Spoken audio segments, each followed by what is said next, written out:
Hello everyone, Blur120 here, veteran WoW player and content provider for PixelPub. I'm really excited to present to you this new series of World of Warcraft tutorial videos. In these videos, I'll be presenting my detailed notes on different aspects of World of Warcraft. How to tank, how to DPS, how to heal, from beginner's level to more advanced.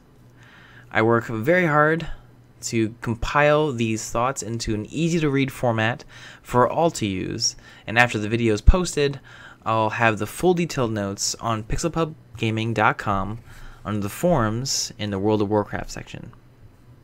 So this is the first video of a series I like to call tanking tutorials. PixelPub will be continuing more videos like this one related to DPS, healing, as we gain more popularity.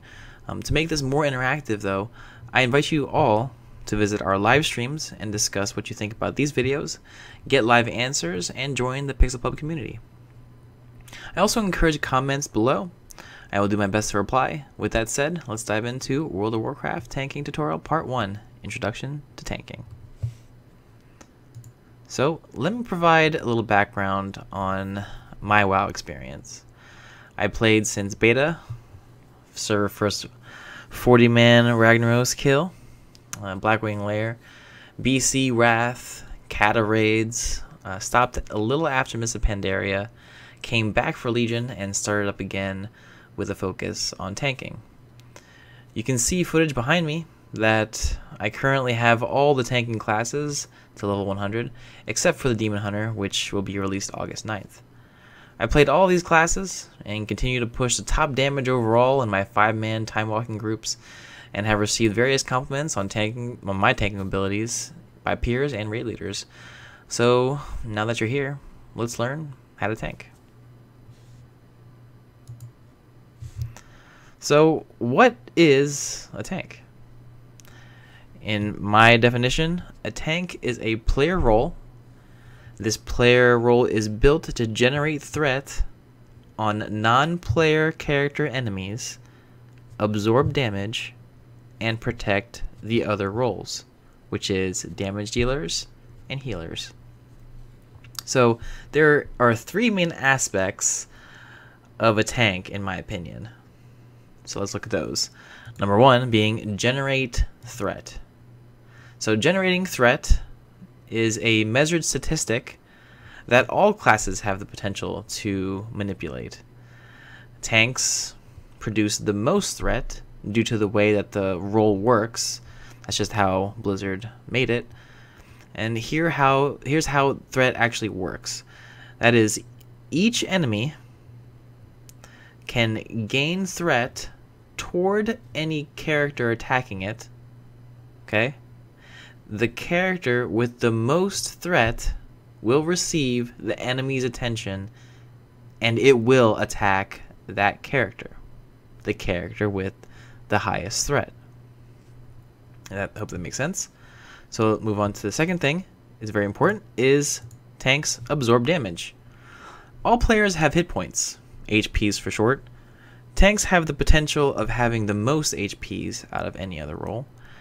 The reason for a large HP pool is to absorb the damage from the enemies attacking the tank, because the tank has the best potential to receive enemies' attention because of the threat generation. So tanks also have the best potential to absorb all the damage being dealt to them, right?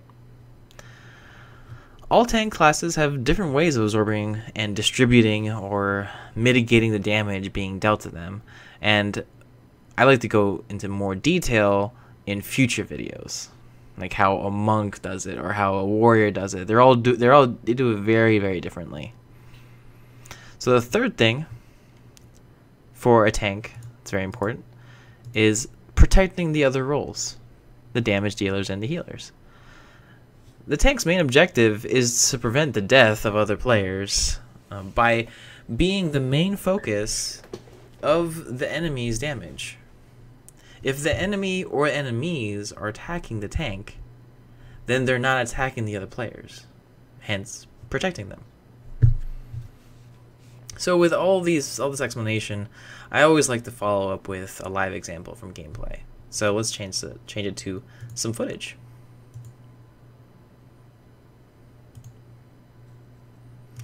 So we're walking up, doing a 5-man dungeon here.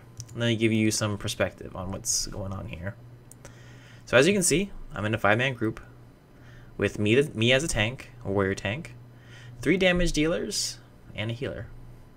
So this first group of enemies, you will see me using multiple abilities to generate threat, like Revenge, Shockwave, Thunderclap, Ravager. These are all warrior abilities.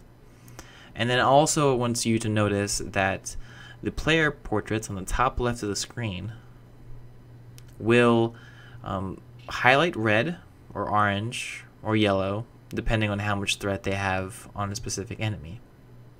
If it's highlighted red, that means that an enemy is attacking that character. So it's very important. We don't want, as a tank, we don't want any of those portraits to be on anyone else but us. So enough talk, let's get into it. So I'm going to use some abilities. I'm going to get into this pack. We're using some abilities here. Generating threat. Making sure everything's on me. You can see that some are highlighted red on the side. And another pack's going to come in here. And I'm going to change my perspective on these guys. And now you can see that the outline of the red is on me only. And that's exactly what we want. We want all the threat to be on the tank, absorbing the damage, so that the damage dealers and the healer obviously are protected, and the damage dealers can do what they do best, is deal damage and get rid of this pack. So I hope you guys learned something from this video. If you would like to see a full transcript of this video, you can visit pixelpubgaming.com, visit the forums, and in the World of Warcraft section, there will be a sticky thread for this video.